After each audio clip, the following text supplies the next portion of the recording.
Dober dan. V Strasbourgu se počasi že čuti predpraznično vzdušje. Po ulicah je zadešalo po mrazu, pa tudi po kuhanem vinu in piškotih. V tem delu leta marsikdo še bolj intenzivno kot sicer načrtuje prihodnost in zre tudi v preteklost. Tudi poslanci smo kovali načrte za naprej in ocenjevali prehojeno pot. V tem predprazničnem vzdušju pa je prav, da se spomnimo tudi vseh, ki so manj srečni kot mi. Posebej bi rad izpostavil ženske žrtve nasilja, saj 25. novembra obeležujemo Mednarodni dan Združenih narodov za boj proti nasilju nad ženskami. Žal se nasilje ne dogaja le tam nekje daleč na drugih celinah, ampak ga je dosti tudi v Evropi in tudi v Sloveniji. Kot kaže poročilo prve nacionalne raziskave o nasilju v zasebni sferi in v partnerskih odnosih, je namreč vsaka druga ženska v Sloveniji od dopolnjenega 15. leta starosti doživela vsaj eno od oblik nasilja. O nasilju nad ženskami in njegovemu preprečevanju bo pod mojim pokroviteljstvom 7. decembra v prostorih Evropskega parlamenta v Bruslju organizirana tudi celodnevna konferenca z naslovom Spregovorimo o nasilju nad ženskami na delovnem mestu. No, in lepo je, da so mjanmarske oblasti ravno v tem obdobju iz hišnega pripora po skoraj 21 letih izpustile na prostost opozicijsko voditeljico Aung San Suu Kyi, ki je Evropski parlament že leta 1990 podelil nagrado Saharova za svobodo misli. Ker je takrat ni mogla prevzeti, jo je predsednik Evropskega parlamenta, gospod Buzek, povabil na letošnjo podelitev, ki bo decembra v Strasbourgu. Pregled najpomembnejših dogodkov pričenjam z evropskim proračunom za leto 2011, ki žal še ni sprejet. Poslanci smo na pogajanjih z predstavniki držav članic v minulem tednu bili pripravljeni sprejeti predlog sveta o manj kot 3% zvišanju izplačil.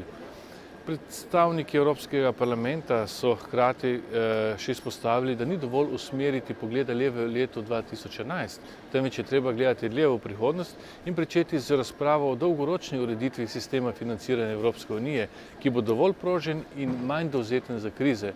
Žal pa se svet oziroma nekatere države članice negativno odzvale na to pobudo Evropskega parlamenta.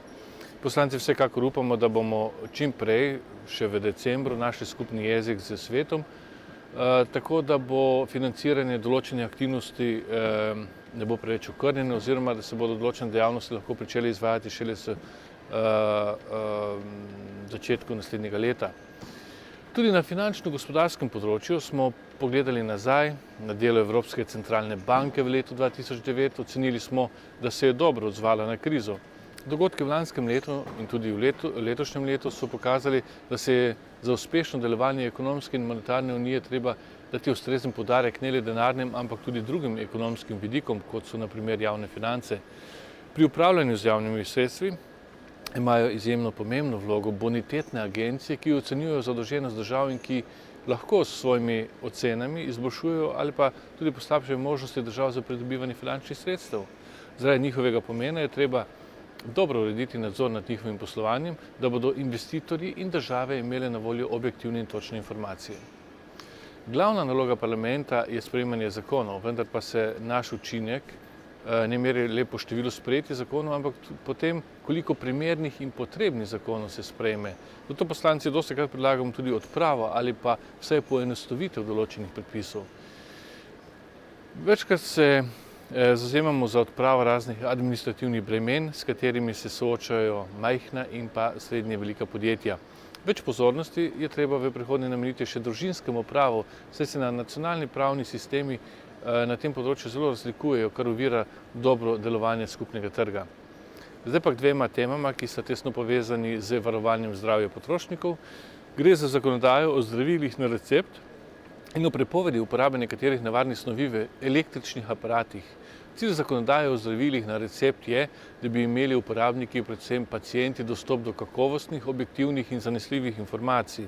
Zato poslanci zahtevamo, da bi morale farmacevtske družbe obvezno objaviti ažurirane informacije o značilnosti zdravil, embalaži, navodila o uporabi in poročila o oceni zdravil. Vsaka država bi morala zagotoviti, da so uporabniki seznanjeni z značilnostmi vseh zdravil, ki so na prodaj v posamezni državi. Te informacije bi morale biti dostopne preko interneta, pa tudi v tiskani obliki, pri čemer je treba imeti v mislih tudi potrebe slepih in slabovidnih. Pri tem pa se treba seveda dobro paziti, da so informacije objektivne in nepristranske in da podjetja ne bi zlorabila tega za prikrito oglaševanje svojih izdelkov. Poslanci pa smo proti temu, da bi se zdravila na recept promovirala po radiju, televiziji in v tiskanih medijih, kot so časopisi ali revije. Poleg tega smo tudi proti temu, da bi se informacije o njih nenaročeno pošiljale posameznim uporabnikom. Električni aparati nam precej olajšajo vsakdanje obveznosti in verjetno si težko predstavljamo živeti brez njih. Žal pa so lahko tudi nevarne za ljudi, pa ne le zaradi nepravilne uporabe, ampak zaradi materialov, iz katerih so narejeni. Živo srebro in svinec sta v nekaterih napravah že prepovedana, ne pa v vseh. S posodobljeno zakonodajo želimo doseči, da bi bila uporaba nevarnih snovi prepovedana v vseh aparatih, razen v nekaterih izjemah. To bi bilo dobro za uporabnike, pa tudi za okolje, ko se življenjska doba aparatov izteče. Ta prepoved bi veljala za vse proizvajalce, ki želijo prodajati svoje izdelke v Evropski uniji. Kakovostno okolje pa ni pomembno le za ljudi, ampak tudi za zdravje in dobro počutje živali. Na spremembo okolja se močno dovzetne denimo čebele, pri katerih se je v zadnjem času povečala smrtnost, hkrati pa se zmanjšuje tudi število čebelarjev. To je še posebej zaskrbljujoče, saj imajo čebele pomembno vlogo pri pridelavi hrane. Zato smo poslanci Evropske unije komisiji postavili vprašanje, kaj namerava spremeniti v skupni kmetijski politiki, da bi se položaj čebelarjev in čebel bolje uredil. Toliko za danes, hvala lepa za vašo pozornost in lep pozdrav iz Strasbourga.